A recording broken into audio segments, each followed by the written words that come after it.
राजस्थान में अशोक गहलोत ने आज विजन 2030 जारी करते हुए कई सारी बातें, कई सारे दावे, कई सारे वादे आज के ये उस वक्त की तस्वीरें हैं। लेकिन मामला यह है कि चुनाव है, अभी चुनाव होने हैं। चुनाव के बाद में सरकार किसकी बनती है? क्या 30 वर्षों से यहां पर जो सरकार एक के बाद दूसरी पार्टी की सरकार आने की ट्रेडिशन और रिवायत रही है वो फॉर्मूला होगा, या फिर सरकार रिपीट होगी पहली बार 30 वर्षों के बाद में? ये तो आने वाला वक्त बताएगा। मगर विजन 2030 अशोक गहलोत का क्या है? क्योंकि अशोक गहलोत ये कहते हैं कि साहब, लोगों ने, प्रदेश के लोगों की तरफ से जो सपने देखे गए हैं, जो सपने हमने दिखाए हैं, वो पूरे करने के वक्त अब उसका समय आ चुका है। आइए सुनते हैं अशोक गहलोत की जुबानी विजन 2030। दो तीन छोटी छोटी घोषणाएं हैं। एक तो मैंने कहा कि जो गिग वर्कर्स है इन्होंने 200 करोड़ रखे थे असेंबली के अंदर, बजट के अंदर।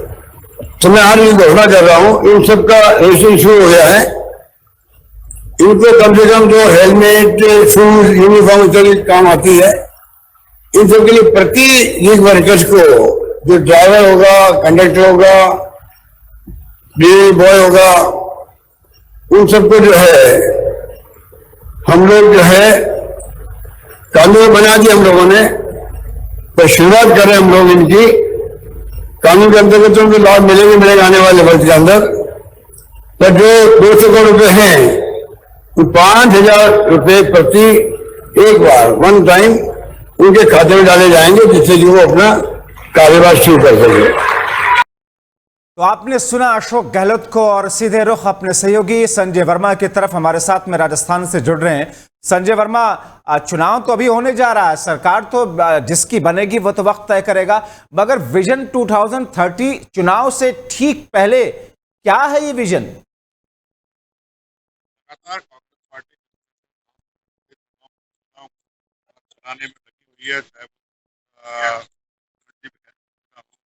और सरकारों को आवाज जी खाना हो, तमाम संजय, आपकी आवाज पूरे तौर पर साफ हम तक नहीं पहुंच पा रही है। हम दोबारा आपकी तरफ आने की कोशिश करते हैं। इस बीच में मैं दर्शकों को बता दूं कि राजस्थान में चुनावी घोषणाएं, या राजस्थान में दोनों ही पार्टियों की तरफ से जिस तरह की बात की जा रही है, उसमें कांग्रेस हो या बीजेपी एक दूसरे से आगे निकलने की होड़ और कोशिश में इस अंदाज में स्पीड पकड़े हुए हैं कि आप आज उसी का एक हिस्सा देख रहे हैं कि विजन 2030 के तौर पर आज यहां पर एक कार्यक्रम रखा गया अशोक गहलोत के सरकार की तरफ से। और अब आने वाले वक्त में यह तय होगा कि सरकार किसकी होती है, कौन विजन 2030 पूरा करेगा।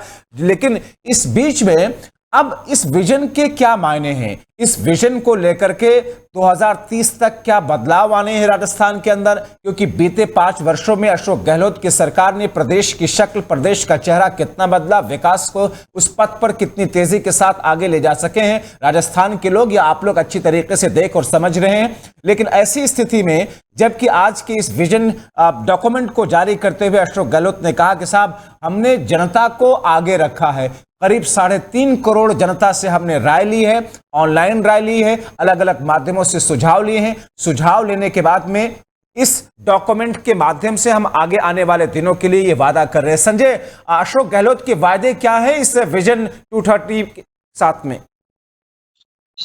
हाँ, बिल्कुल। जिस तरह से अशोक गहलोत ने अभी 19 जिले बनाए थे, आज 3 नए जिलों की भी घोषणा की है, जिसमें कुचामन सिटी, मालपुरा और सुजानगढ़। तो तमाम जो पब्लिक की डिमांड है चुनावों से पहले, उसको गहलोत सरकार लगातार पूरा करने में लगी है। खासकर 500 रुपए में गैस सिलेंडर देने की बात हो, इंदिरा रसोई में 8 रुपए का खाना देने की बात हो, चिरंजीवी योजना में 25 लाख तक का फ्री इलाज देने की बात हो, 10 लाख रुपए दुर्घटना बीमा देने की बात हो, महिलाओं को बस में फ्री जाने की बात हो, तमाम जो योजना है वो गहलोत सरकार लगातार बांटने में लगी है। बिजली के 100 यूनिट हर परिवार को फ्री देने की बात हो, किसानों को 2000 बिजली के यूनिट फ्री देने की बात हो।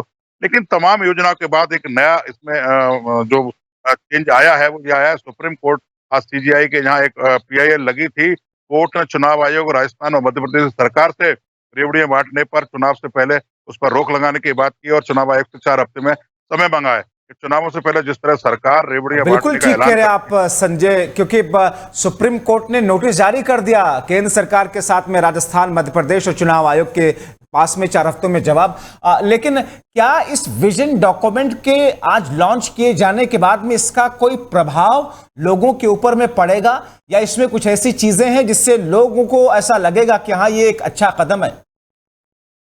हाँ, बिल्कुल प्रभाव तो स्वाभाविक है पड़ रहा, क्योंकि जिस तरह से 3 नए जिलों की जो घोषणा की है गहलोत ने, अब राजस्थान में 33 से 53 जिले हो गए। तो जहाँ सुजानगढ़, कुचामन सिटी और मालपुरा के लोगों की काफी दिनों से आंदोलन चल रहा था, तमाम डिमांड आ रही थी कि 19 जिले आपने नए बनाए हैं, हमारे को भी जिला बनाओ, काफी समय से पुरानी मांग चल रही थी। तो 3 जिले बना दिए, उन लोगों की मांग पूरी होगी। तो जहाँ इस बार जरूर ये देखने में आ रहा है कि अभी जो नए जिले अशोक गहलोत ने बनाए हैं, 19 और 22-23 जिले जो जी। बने हैं, वहां जरूर कांग्रेस शायद रिपीट करने की ओर आ सकती है, क्योंकि जिस तरह से गहलोत की तबातोड़ योजना है, लोगों में उसका असर तो देखने को मिल रहा है। लेकिन सुप्रीम कोर्ट के आज जो रोक लगाने जी। की बात हुई है, जवाब जो मांगा इसके है, बाद जवाब अगर ऐसा दाखिल करने होता के है, बाद रोक स्थिति लगाने की क्या कोई बनती बात है वो आती है, देखना बहुत अहम होगा। बहुत शुक्रिया संजय इन तमाम जानकारी के लिए। तो राजस्थान से हमारे सहयोगी संजय जैसा कि बता रहे थे कि विजन डॉक्यूमेंट तो जारी किया गया, लेकिन इसका इम्पैक्ट क्या होगा या इस पर क्या रोक लग पाएगी, 4 हफ्तों के बाद में सुप्रीम कोर्ट की गाइडलाइन जैसा है, फिलहाल जवाब मांगा गया है।